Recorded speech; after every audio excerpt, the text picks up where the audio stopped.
Welcome back to Dark Horror Stories. In today's episode, I'm sharing 7 true disturbing stories from the vast, lonely expanses of Texas. These are tales of people who took night watch shifts in remote locations and found something they were never meant to see.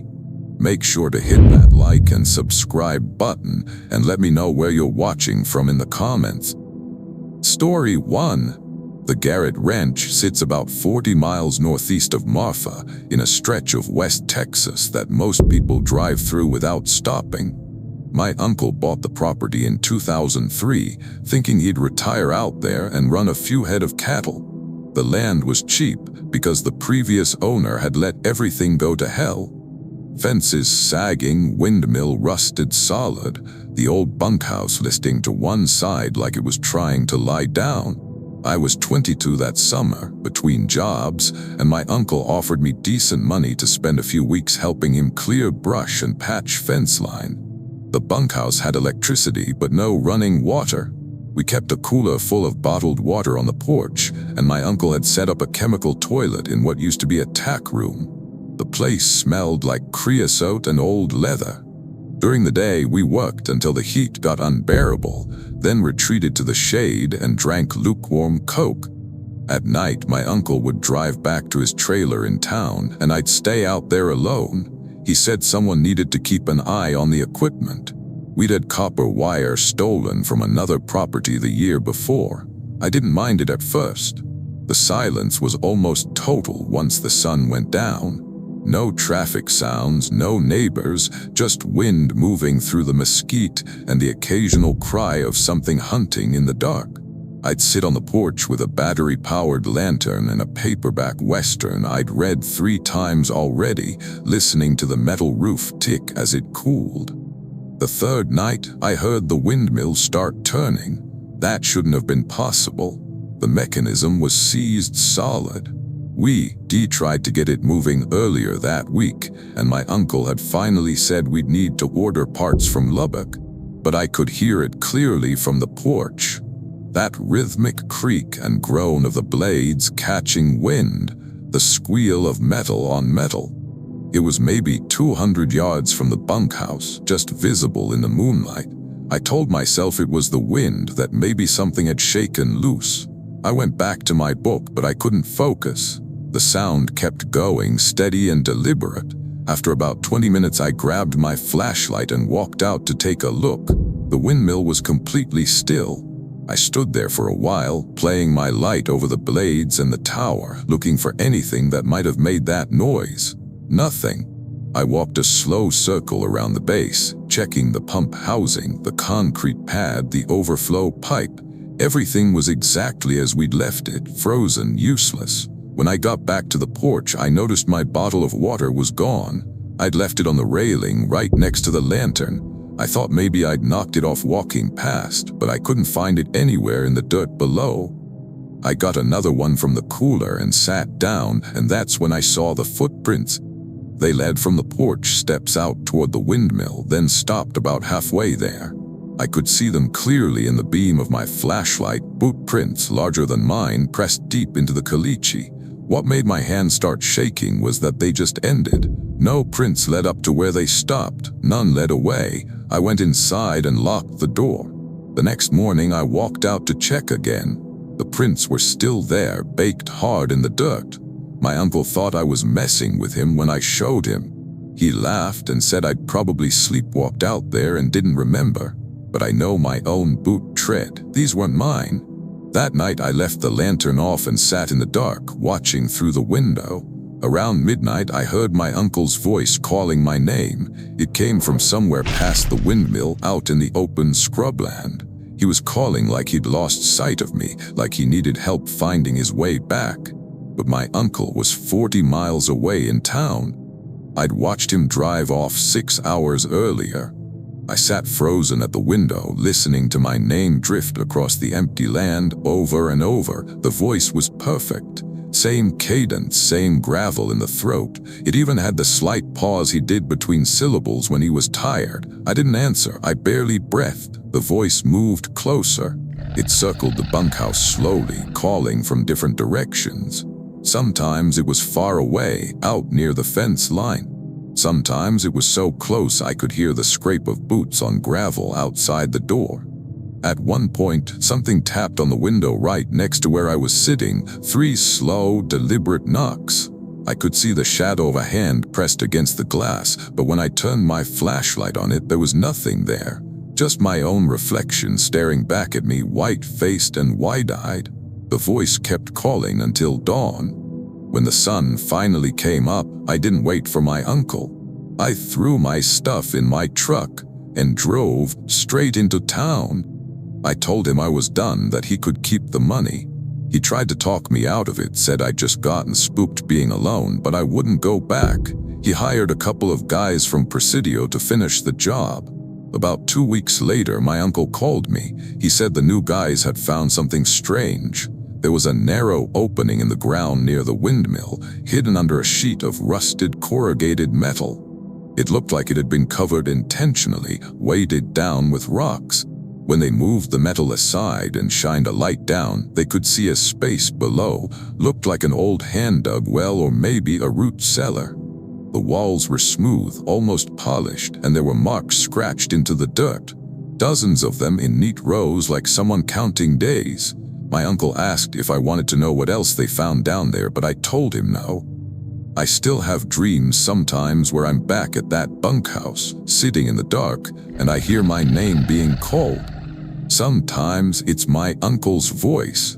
Sometimes it's my own. Story 2. I worked security for a solar farm outside of Van Horn for 6 months back in 2019. It was easy money, 12-hour overnight shifts, 4 nights a week, just driving the perimeter in a company pickup and making sure nobody was cutting fence or stealing panels.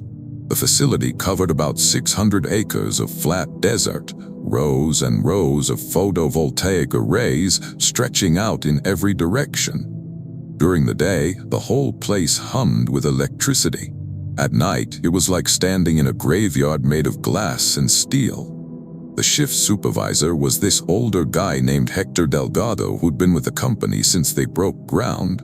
He showed me the route my first night, a dirt road that looped around the entire perimeter, with checkpoints at each corner where I had to scan a QR code to prove ID made the round. He said to make the loop every hour, and in between I could park at the security trailer and watch movies on my phone. The only real rules were stay awake and don't touch the equipment. Hector mentioned, almost as an afterthought, that the previous security guard had quit without notice, just left his badge and keys on the desk one morning and never came back. Hector said the guy had probably found better pay somewhere else. The way he said it made me think he didn't really believe that, but I didn't push it. The first few weeks were fine, boring mostly. I'd make my hourly rounds, then park under the sodium lights by the trailer and scroll through my phone until it was time to go again. Sometimes I'd see jackrabbits streaking through the rows or a kite trotting along the fence line. Once I saw a bobcat sitting on top of an inverter housing, just watching me drive past. Its eyes caught my headlights and glowed green. The weird stuff started in my 3rd week. I was making my 2 a.m. round when I noticed one of the arrays was wrong. The panels are mounted on these motorized tracking systems that follow the sun during the day, then return to a flat position at night. But this one section, maybe 40 panels in a double row, was tilted at a sharp angle, all facing the same direction, facing the access road where I was driving. I stopped the truck and got out to look. The panels were angled down, tracking me like a bank of dark mirrors. I could see my own reflection multiplied dozens of times, distorted and stretched. I walked down the row and the panels didn't move. They're supposed to be locked in position at night anyway, but something about seeing them all focused on that one spot made my skin crawl. I called Hector and left a voicemail about it. He called me back an hour later. I'd woken him up and said it was probably a glitch in the control system. He'd have the techs check it in the morning. I didn't mention that when I drove back past that section at 3 a.m., the panels were flat again. 2 nights later, I found the boot prints. They started at the northwest corner of the fence and went straight through the facility, between the rows of arrays, all the way to the security trailer. I followed them in my truck, moving slow, tracing the line of prints in my headlights. They were fresh. I'd driven this route an hour earlier and they hadn't been there. But what made me stop the truck and just sit there, gripping the wheel, was that the prints only showed the left foot.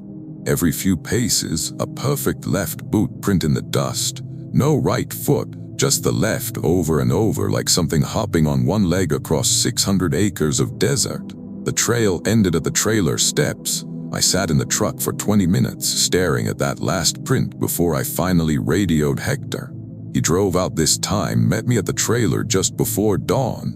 We walked the trail together in the growing light. He didn't say much, just kept shaking his head. When we got back to the trailer, he told me to file an incident report, but not to include the part about the left foot only. Just say there were unauthorized prints. He said it would sound crazy. I started dreading the drives after that. The facility felt different, like it was watching me. Sometimes I'd catch movement in my peripheral vision, a shadow crossing between rows, but when I turned to look, nothing was there. Twice I heard tapping on the side of the truck while I was parked at a checkpoint. The second time, I spun around fast enough to see something pale pull back behind an inverter housing. Narrow shoulders, long arms. I didn't get a good look at its face. The last night I worked there, I was making my 4 a.m. round when the truck died. Just completely shut off engine, lights, radio, everything. I tried to restart it and got nothing. I sat there in total darkness, surrounded by rows of dead black panels stretching away in every direction, and I could hear footsteps outside. Slow, dragging steps circling the truck. Something scraped along the passenger side, metal on metal, a sound that went on way too long. I used my phone flashlight to see out the windows, but the beam just reflected off the glass. I couldn't see anything except my own terrified face looking back at me. The scraping stopped. Then something hit the roof of the truck, hard enough to dent it inward. I dropped my phone and scrambled for the door handle, thinking I'd rather take my chances running than sit there waiting. The door wouldn't open, neither would the passenger side. I was locked in. Then, just as suddenly as it had died, the truck started. Engine turning over, headlights blazing, radio crackling to life mid-sentence. I didn't wait to see what had happened. I drove straight to the gate, punched in the exit code with shaking hands, and left. I called Hector from my apartment and told him I quit. He asked if something had happened. I told him I'd tell him in person. When I went back the next week to return my badge, Hector told me they'd checked the truck. There was a long, deep scratch down the passenger side, from the door all the way to the tailgate. The metal was peeled back in curls, like something with claws had dragged itself along the length of the vehicle, and on the roof there was a dent in the shape of a hand, a left hand with fingers spread wide. Hector said they were having trouble keeping security staff. I was the fourth guard to quit in 8 months. Story 3. My cousin Angie inherited a hunting blind on a piece of land about 30 miles south of Amarillo. It wasn't much, just a wooden platform up in an old live oak, overlooking a dry creek bed and a clearing where her grandfather used to put out corn for deer. The property was maybe 60 acres, most of it fenced off and overgrown with juniper and mesquite. Her grandfather had died the previous winter, and she'd gotten the land because nobody else in the family wanted to deal with it. The taxes were cheap, and Angie thought she might sell it eventually, but first she needed to go out there and clear out the blind, see what kind of shape everything was in. She asked me to come with her in October of 2021. I wasn't doing anything that weekend, and I figured it would be nice to get out of the city for a couple days. We'd camp out there Friday night, spend Saturday cleaning up, and drive back Sunday morning. Angie said her grandfather had left a camper trailer on the property, and it probably still had some supplies in it. We got there late Friday afternoon, just as the light was starting to go orange. The gate was chained shut, but Angie had the key. The road into the property was just 2 ruts through the grass, overgrown and barely visible. We had to stop twice to pull branches out of the way. The camper was right where Angie remembered, parked in a clearing near the live oak. It was a 1970s model, faded silver with a stripe down the side, and it looked like it hadn't been moved in years. The tires were flat and the windows were caked with dust. Angie unlocked the door and we went inside. It smelled like mildew and propane. There was a narrow bed at one end, a dinette table, a 2-burner stove. The cabinets were mostly empty except for some canned beans and a box of stale crackers. We decided we'd sleep in there rather than pitch a tent.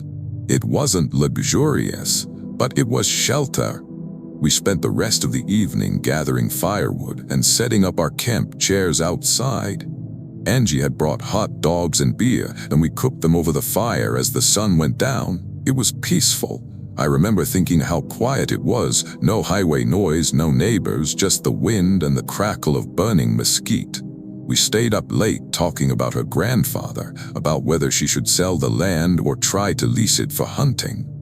Around midnight, we heard the gunshot. It was distant but clear, echoing across the hills.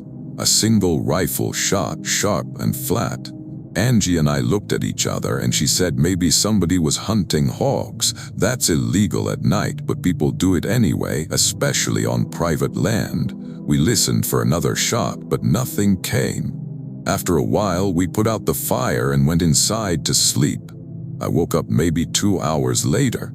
Angie was snoring lightly in the bed, and I was on the dinette cushions that folded down into a second sleeping platform. Something had woken me, a sound, or maybe just the feeling that something was wrong. I lay there in the dark listening, and then I heard it. Footsteps outside the camper. Slow, deliberate steps crunching through the leaves and grass. I thought it might be a deer, but the rhythm was wrong. Too steady, too measured. I sat up carefully, trying not to wake Angie, and looked out the little window above the dinette. I couldn't see anything except darkness and the vague shapes of trees. The footsteps stopped right outside the door. Then someone knocked. 3 soft knocks, knuckles on aluminum. My whole body went cold. I thought maybe it was another hunter, someone who'd gotten lost and saw our fire earlier. But it was 2 in the morning in the middle of nowhere. I didn't move. I barely breathed. The knocking came again, a little louder this time. Then a voice said, "Angie." It was her grandfather's voice. I'd met him a few times before he died. A gravelly West Texas drawl, unmistakable. He said her name again, softly, like he was trying not to wake someone. "Angie, honey, you awake?" I looked over at Angie. She was still asleep, facing the wall, her breathing deep and steady. I wanted to wake her, but I couldn't make myself move. The voice outside said, "I need your help with something, come on out here." I knew with absolute certainty that it wasn't him. It couldn't be him, but the voice was perfect. Every inflection, every pause. I heard the door handle rattle, a slow testing of the lock. I'd locked it before we went to sleep. I was sure of that, but now I couldn't remember if the lock actually worked.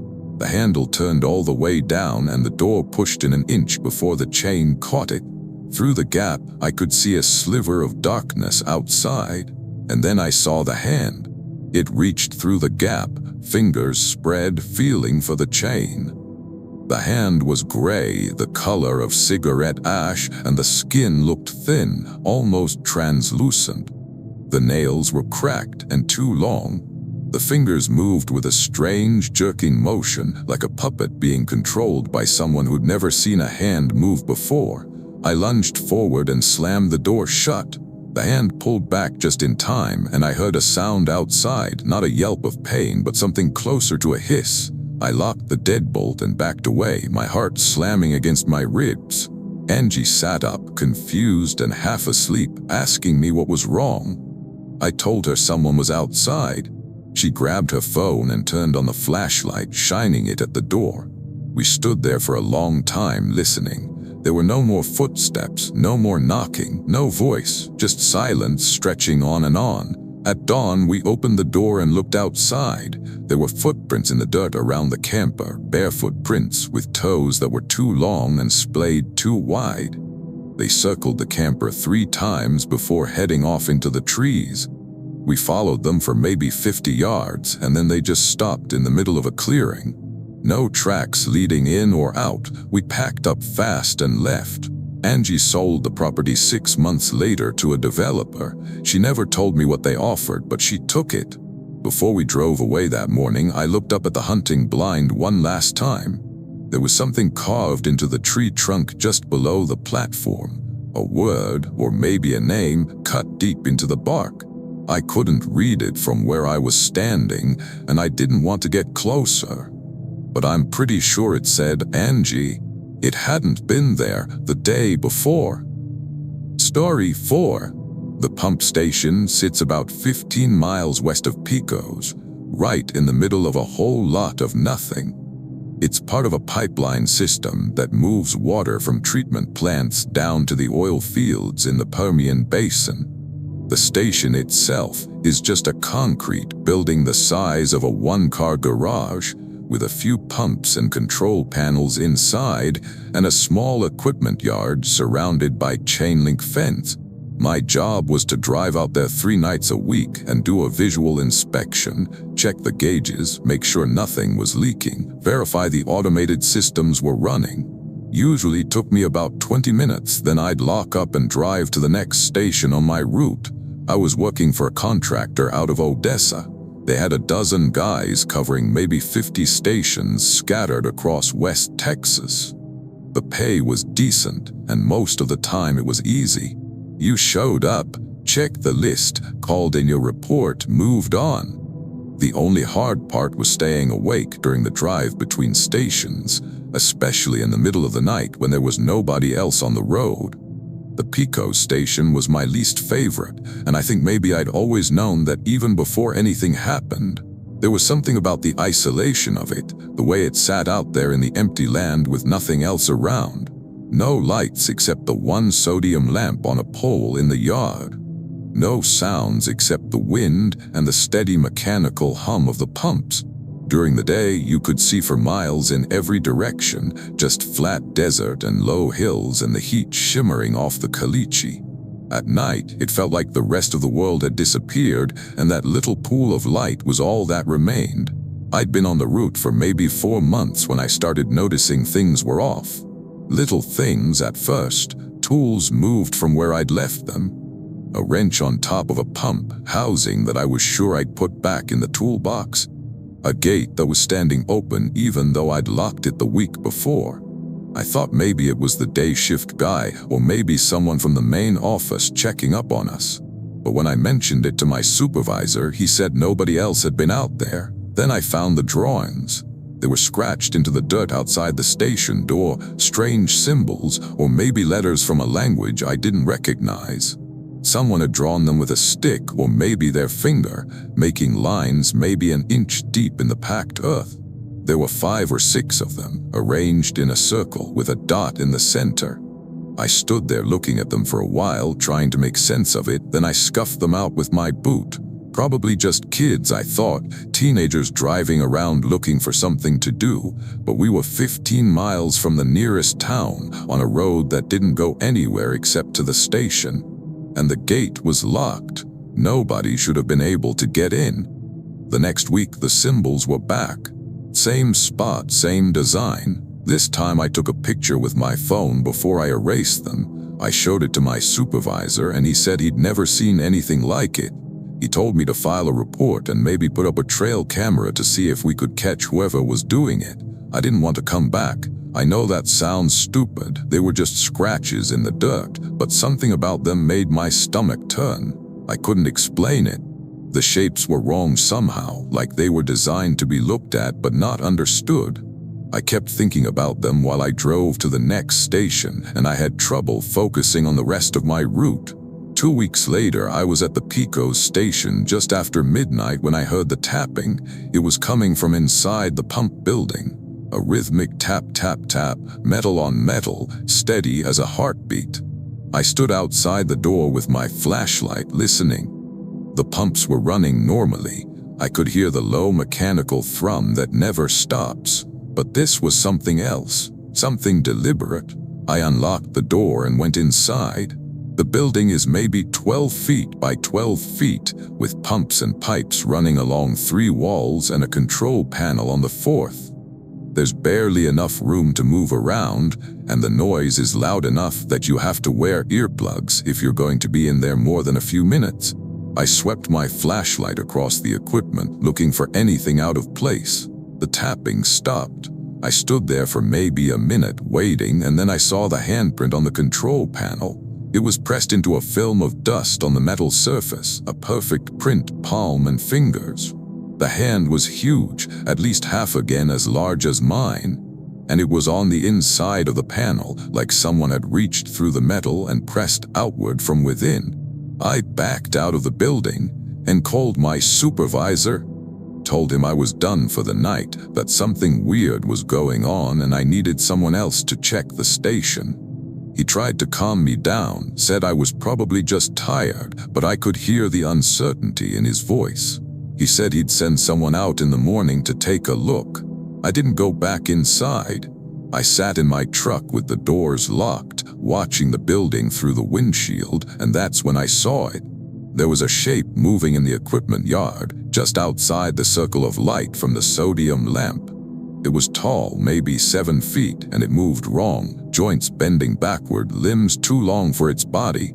It circled the pump building slowly, staying just in the shadows, and every few seconds it would stop and turn its head toward my truck. I couldn't see its face, just a pale, elongated skull shape silhouetted against the darkness. I started the engine and drove. I didn't follow procedure, didn't lock the gate, didn't call in my report. I just drove, watching the rearview mirror the whole way, half expecting to see that shape following me down the road. The next morning, my supervisor called and told me not to worry about the Pico's station anymore. They'd found damage to the equipment. Someone had pried open the control panel and torn out wiring. He said they were going to install security and maybe put a full-time guard out there. He asked if I'd seen anyone suspicious the night before. I told him no. I didn't mention the shape in the yard. I didn't mention the handprint. 3 weeks later, I quit. Told my wife I wanted to find something closer to home, something with daylight hours. She didn't argue. I think she could tell I wasn't sleeping well. I still drive past the turnoff for the Pico station sometimes when I'm out that way. I never take it. But sometimes, late at night when I'm alone in the truck, I think I see something standing at the side of the road. Tall and wrong, watching me drive past. I tell myself it's just a Joshua tree or a fence post, something ordinary that my mind is twisting into something else. But I never slow down to check. Story 5. I took a job as a night caretaker at a research facility outside Alpine in the summer of 2018. It was a small operation, maybe 6 buildings scattered across a 100-acre site, surrounded by desert and low mountains. The organization that ran it was studying bat populations, cave ecology, something like that.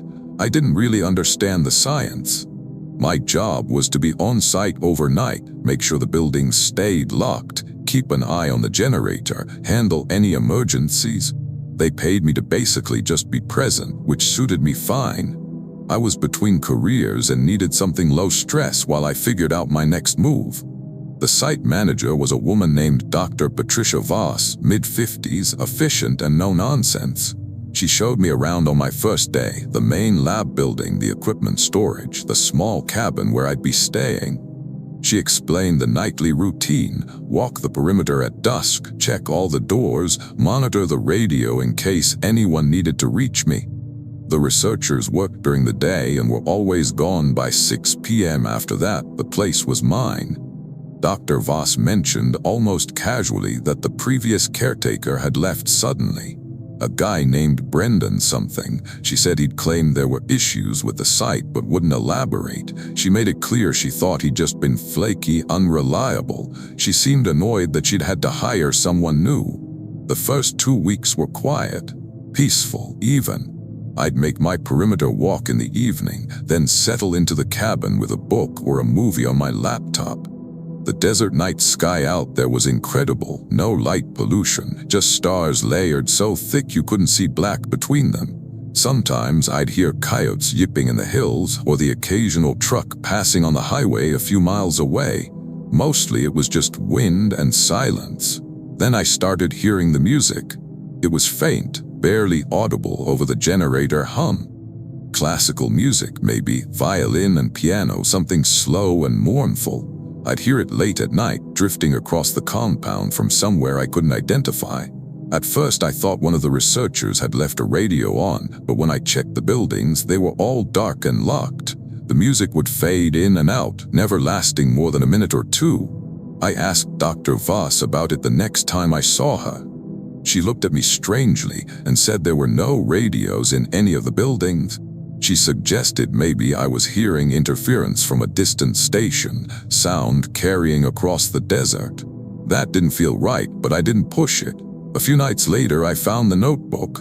It was tucked into a gap between two sections of prefab wall in the equipment storage building. I found it while I was checking a door that wouldn't latch properly. The notebook was water-stained and swollen, the pages stuck together. I managed to peel some of them apart. Inside were entries written in cramped handwriting, dates going back about 8 months. The entries were short, mostly observations about the site. Normal stuff at first: generator maintenance, wildlife sightings, weather conditions.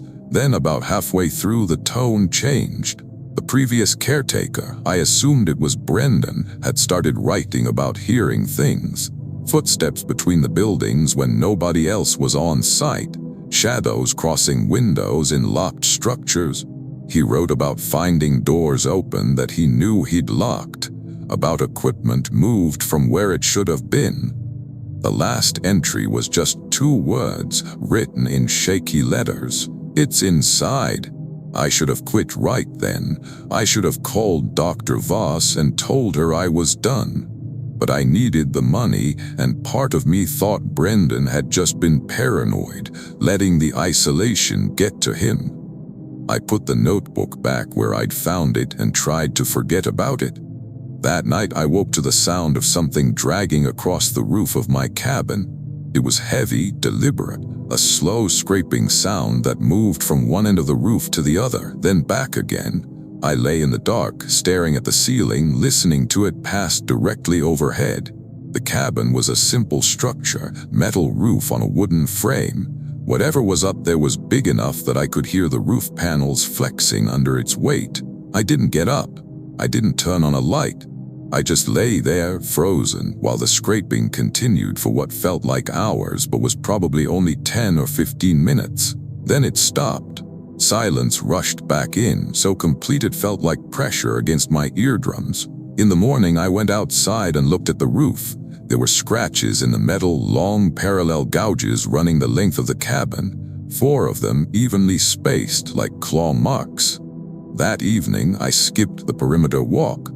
I stayed in the cabin with the door locked and the lights off, sitting in the dark, listening.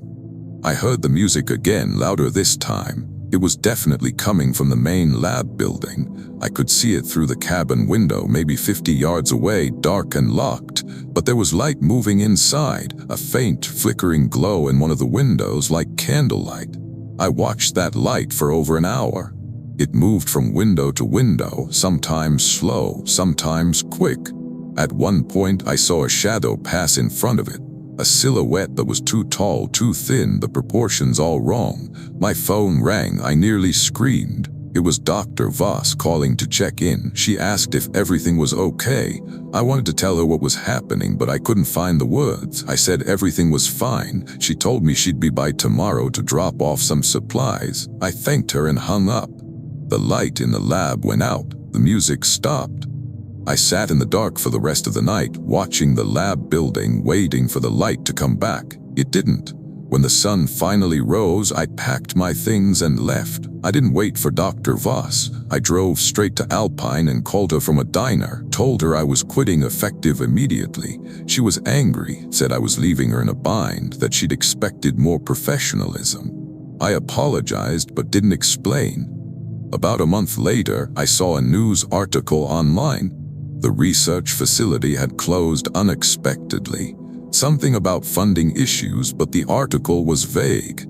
I called Dr. Voss, partly out of curiosity, partly because I felt like I owed her some kind of explanation. She didn't answer, so I left a message. She called me back 2 days later. She sounded tired. She said they'd found damage to the lab building, equipment destroyed, files torn up, strange marks on the walls. She said she'd gone out there alone one night to assess the damage, and while she was inside, she heard footsteps upstairs. The lab building doesn't have an upstairs. She asked me if I knew anything about what Brendan had experienced. I told her about the notebook. I told her about the scratches on my cabin roof.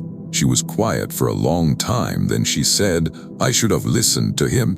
I don't know what they found in that lab building. Dr. Voss wouldn't tell me, but the site was permanently closed, the buildings dismantled, the equipment sold off. The land went back to the state. I still have dreams about the light in that window, moving from room to room, searching for something. And sometimes in the dreams, I'm not watching from the cabin. I'm inside the lab, standing in the dark, and the light is moving toward me. Story 6. There's a stretch of ranch road between Sanderson and Dryden that doesn't show up on most maps. It's a county maintenance road, technically, but nobody maintains it. Just 30-some miles of caliche and washboard gravel cutting through empty rangeland, connecting nothing to nowhere.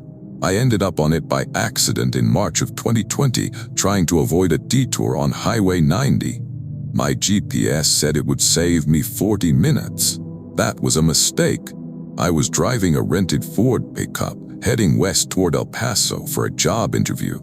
It was late afternoon when I turned off the highway, and the sun was already starting to sink low, throwing long shadows across the scrubland.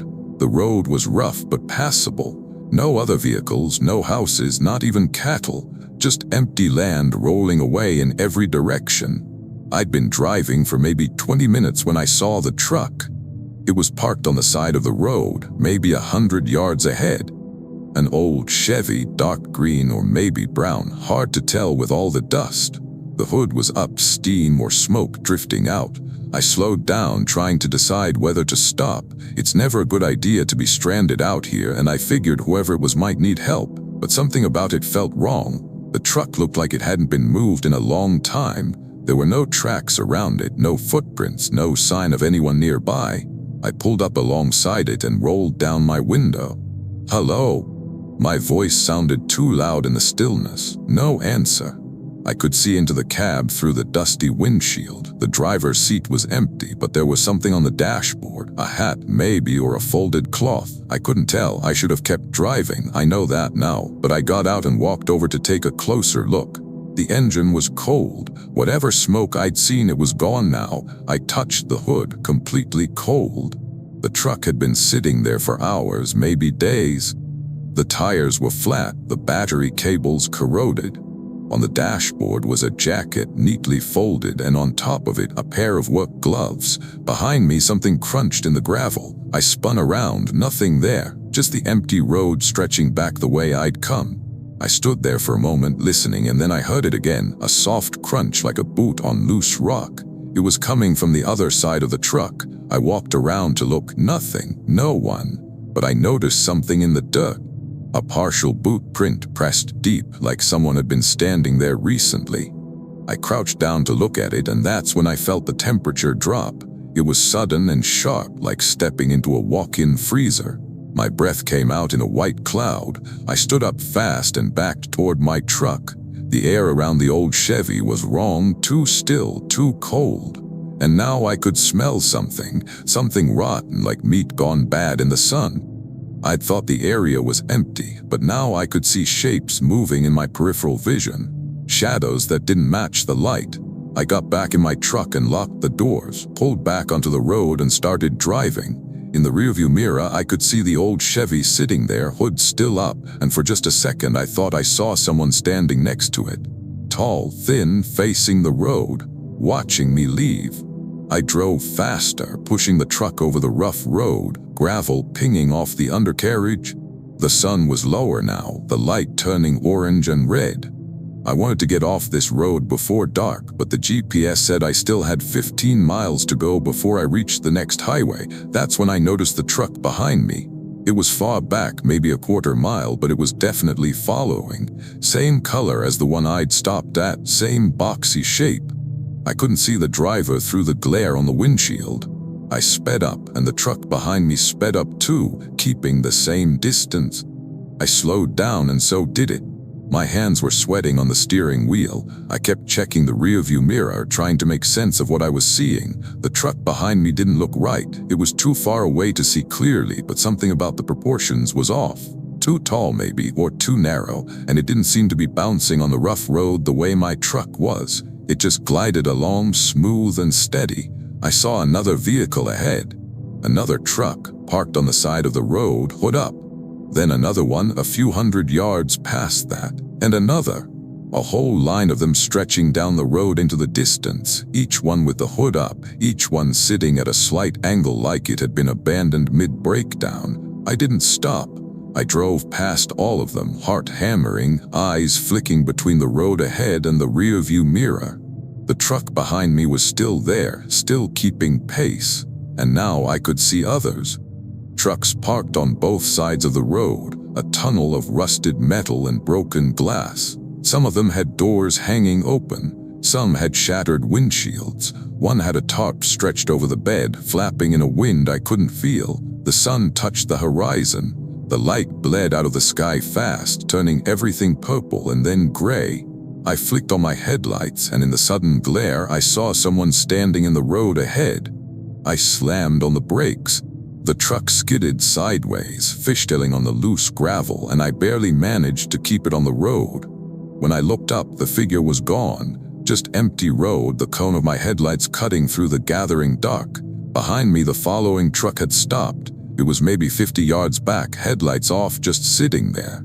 I could see a shape in the driver's seat now, a silhouette too still to be real. It didn't move, didn't get out, just sat there watching. I put the truck in gear and drove. I didn't look back. I drove as fast as I could over that rough road, praying I wouldn't blow a tire, praying I wouldn't see another figure in my headlights. The abandoned trucks kept appearing on the sides of the road, closer together now, some of them blocking half the lane. I had to swerve around them, tires chewing through gravel and dirt, and then just as suddenly as they'd appeared, the trucks were gone. The road opened up, empty and straight, and up ahead I could see the junction with the highway. Lights from a gas station, the glow of civilization. I hit the highway doing 60 and didn't slow down until I reached Dryden. I pulled into the gas station and sat there for a long time, shaking. I filled up the tank and asked the clerk about the county road. He looked at me like I'd said something strange. He said there was no county road between Sanderson and Dryden. Highway 90 was the only route. I showed him on the GPS, pointed to where I'd turned off, and he shook his head. He said that road had been closed for 20 years, washed out by a flash flood. Nobody used it anymore. I drove the rest of the way to El Paso in silence, radio off, just the sound of tires on asphalt. When I got to my hotel room, I checked the truck for damage. There were scratches along the driver's side door, thin parallel lines like someone had run their fingers down the paint. I hadn't noticed them before. I didn't get the job in El Paso. I don't remember much about the interview. I drove back to Sanderson a different way, took the long route, stayed on the main highways. I never tried to find that county road again. But sometimes late at night when I'm driving alone, I see headlights in my rearview mirror. They follow at a distance, steady and patient, and I have to remind myself that it's just another car, just someone else on the road. It's never the truck. It can't be. I keep telling myself that. Story 7. The old oil derrick stands about 12 miles northeast of Fort Stockton, right in the middle of a pasture that hasn't seen cattle in 30 years. It's not much to look at. Just a rusted steel frame maybe 40 feet tall, with the old pump mechanism frozen in place and a chain-link fence that's mostly fallen down. My grandfather worked that field back in the 50s, before the well dried up and the company pulled out. He used to tell me stories about it when I was a kid, about how the whole area used to hum with industry, dozens of pumps pulling crude out of the ground day and night. I went out there in November of 2017 to scatter his ashes. He'd died that October, and in his will he'd asked to be returned to the land he'd worked.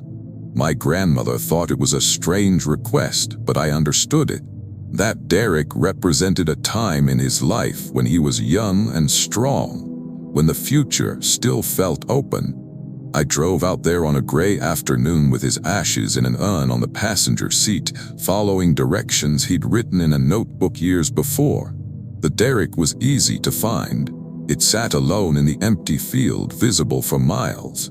I parked near the fallen fence and walked the last 100 yards carrying the urn.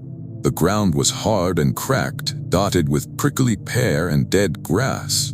The wind was picking up, bringing the smell of rain from the west. I planned to say a few words, scatter the ashes, and get back to town before the storm hit. I walked around the base of the derrick looking for the right spot. My grandfather had been specific. He wanted his ashes spread near the old pump housing where he used to eat his lunch during breaks. I found it after a few minutes, a concrete pad cracked and tilted, half buried in dirt. I knelt down and opened the urn. That's when I heard the voice. It was faint, muffled, like someone calling from a long way off. I thought maybe it was the wind or a trick of the acoustics around the derrick's metal frame. But then I heard it again, clearer this time, someone calling a name, a woman's voice I thought, or maybe a child's. I stood up and looked around. There was no one. The field stretched empty in every direction, nothing but grass and scrub and the dark line of hills in the distance. The voice came again, and this time I realized it was coming from below me, from the ground, or maybe from inside the old well shaft. I walked over to where the pump mechanism sat, rusted and still. There was a gap in the concrete where the shaft went down into the earth. It was maybe 2 feet across, covered with a metal grate that had mostly corroded away. I knelt down and looked into the darkness. The voice called again. It was louder now, echoing up from the depths. I couldn't make out the words, but the tone was desperate, pleading. Someone was down there, trapped or hurt. My first thought was to call for help, but my phone had no signal. I shouted down into the shaft, asking if anyone could hear me. The voice stopped. Silence rushed up from the darkness, cold and absolute. Then I heard movement, not footsteps exactly, but something shifting, dragging itself across stone. It was coming up. Something was climbing the shaft, pulling itself toward the surface. I could hear the scrape of hands or claws on the concrete walls, a wet, rasping sound that made my skin crawl. I backed away from the opening. The sound grew louder, faster, and now I could hear breathing, ragged, labored breaths that echoed up the shaft. I turned and ran. I dropped the urn, left it sitting there on the cracked concrete, and I ran back toward my truck as fast as I could. I was maybe halfway there when I heard it emerge. A sound like something heavy pulling itself out of a tight space, a wet slithering followed by a gasp. I didn't look back. I kept running, my breath burning in my throat, my boots pounding the hard earth. I reached the truck, fumbled with the keys, got the door open, and threw myself inside. In the rearview mirror, I could see the derrick standing against the gray sky, and at its base, near the pump housing, there was something moving. A shape, pale and wrong, unfolding itself from the ground. It was too far away to see clearly, but I could tell it was big, bigger than a person. And it was standing up, rising to its full height, limbs stretching out in directions that didn't make sense. I started the truck and drove. I didn't stop until I hit the highway, and even then I kept checking the rearview mirror, expecting to see something following me. Nothing was there, just empty road and gathering storm clouds. I never told my grandmother what happened. I called her that night and said I'd scattered the ashes, that it had been peaceful. She seemed relieved. I didn't mention the voice or the thing that came up from the shaft. I didn't mention that I'd left the urn behind. 2 weeks later, I got a call from a county sheriff's deputy. He said they'd found my truck's tire tracks near the old derrick and wanted to know if I'd seen anything unusual out there. I asked why, and he said they'd received reports of someone trespassing on the property. He didn't elaborate. I told him I'd been there to scatter ashes, that I hadn't seen anyone. He asked if I'd noticed anything strange about the site, any evidence of vandalism or disturbance. I told him no, everything looked normal. He thanked me and hung up. I thought about calling him back, telling him what I'd heard and seen, but I knew how it would sound. I'd sound crazy or like I was making things up, so I kept quiet. Last year, I drove past Fort Stockton on my way to Midland and took a detour to see the derrick one more time. I told myself I wanted closure, that I needed to retrieve the urn if it was still there. But really, I think I just needed to know if it had been real. The derrick was gone. The whole site had been cleared and filled in, the ground leveled and scraped flat. There was a chain-link fence around the property now, with signs warning against trespassing. I parked on the side of the road and walked over to the fence. Through the mesh, I could see fresh concrete poured over where the derrick had stood. The old well shaft was sealed, buried under tons of filled dirt and cement. I stood there for a long time, staring at that blank concrete slab, and I felt something like relief. Whatever had been down there was sealed in now. It couldn't get out, but sometimes, late at night, I wake up thinking I can hear that voice again. Faint and distant, calling from somewhere deep below. And I wonder if concrete and dirt are really enough to keep something like that contained. I wonder if it's still climbing. Thanks for watching. If you enjoyed these stories, hit that like button and subscribe for more. Let me know in the comments which story unsettled you most, and share this with your friends who love a good scare. Until next time, stay safe out there.